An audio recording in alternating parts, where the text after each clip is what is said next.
ဝက်စာလေးကိုတောင်းပါတယ်နာရူတိုကမပေးတဲ့ကြောင့်လွန်ခဲ့တဲ့12နှစ်ကကိစ္စကိုပြောပြလိုက်ပါတယ်တကယ်တော့၄ယောက်မြောက်ဟိုကာကရဲ့မြေခွေးမိတ်ဆာကိုမွေးကင်းသားကလေးနာရူတိုရဲ့ကိုယ်ထဲမှာချိတ်ပိတ်ခဲ့တာဖြစ်ပါတယ်အဲ့ညမှာပဲအီရူကာရဲ့မိဘတွေလည်းမြေခွေးလက်ချက်ကြောင့်တေခဲ့ရတာဖြစ်ပါတယ်အဲ့ဒါကြောင့်ပဲရွာမှာရှိတဲ့လူတိုင်းကနာရူတိုကိုမိတ်ဆာတကောင်မကောင်းဆိုးဝါးတကောင်ရွာကိုဖျက်ဆီးမဲ့သူတယောက်အဖြစ်မြင်ပြီးဝိုင်းကျင်ထားကြတာဖြစ်ပါတယ်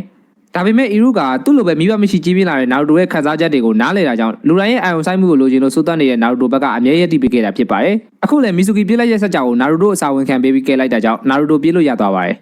တကယ်တော့မီဇူကီကနာရူတိုကိုတက်ပြီးတော့လှုပ်ဝက်စာလေးကိုလိုချင်နေတာဖြစ်ပါတယ်အခုလေတေကန်နီးအချိန်ဒီမှာတော့အီရူကာနာရူတိုကိုကာကွယ်ပေးနေပြီးတရွာလုံးကထင်တယ်လို့မိတ်ဆာတကောင်မဟုတ်ကြောင်းပြောနေပါတယ်ဒါကိုချောင်းနှောင်းထောင်ပြီးငိုနေတဲ့နာရူတိုကနေရာထွက်လာပြီးသူ့ရဲ့ဆရာကိုကာကွယ်ပေးပါတယ်ပြီးရဲ့နောက်လက်တင်ငေတာတစ်ခုကိုလှုပ်လိုက်တဲ့အချိန်နာရူတိုတွေထောင်ထဲချီထွက်လာပါတယ်အဲ့ဒါကထက်ဆင့်ကိုပါဂျူစုဖြစ်ပြီးအကြီးတန်းနေညာတွေတောင်မသုံးနိုင်တဲ့စာလိုက်ထဲကလှုပ်ဝက်ဂျူစုတစ်ခုဖြစ်ပါတယ်မီဇူကီကိုအမောက်သိပ်ပြီးချိန်မှာတော့နာရူတိုကအရင်ဟိုကာကဲတွေထက်တာတဲ့သူတယောက်ဖြစ်လာလိမ့်မယ်လို့အီရူကာစိတ်ထဲကရေရွတ်နေပါတယ်အဲ့ညမှာပဲနာရူတိုကိုနိုဝါနေညာတွေရဲ့အဓိကပြရုပ်ဖြစ်တဲ့တရွက်ပုံကောင်းစီကိုပေးပြီးအငယ်တန်းနေညာအဖြစ်ယာရူတိုပေးလိုက်ပါတယ်ဒါတွေအကုန်လုံးကိုရွာရဲ့တတိယမြောက်ဟိုကာကဲဖြစ်တဲ့ဟီရူဆန်ဆာရူတိုပီကဖန်လုံးပေါ်ကနေကြည့်နေပါတယ်နောက်တရက်နေညာမှတ်ပုံတွေမှာပြောင်းချောချောပုံရိုက်ထားတဲ့အတွက်ရွာရဲ့တကြီးဖြစ်တဲ့တတိယမြောက်ဟိုကာကဲကနာရူတိုကိုခေါ်ဆိုပါတယ်ဒါပေမဲ့ကြည့်နေပုံကတယောက်ယောက်နဲ့တူနေတာကိုသတိထားမိသွားပါတယ်နာရူတိုကတော့သူ့ဗီဇာအတိုင်းတကြီးကိုလည်းဆက်စီဂျူဆူနဲ့ပြန်ပြဲလိုက်ကြကြောင်းရွာတကြီးလည်းနှာခေါင်းသွင်းရှင်သွားပါတယ်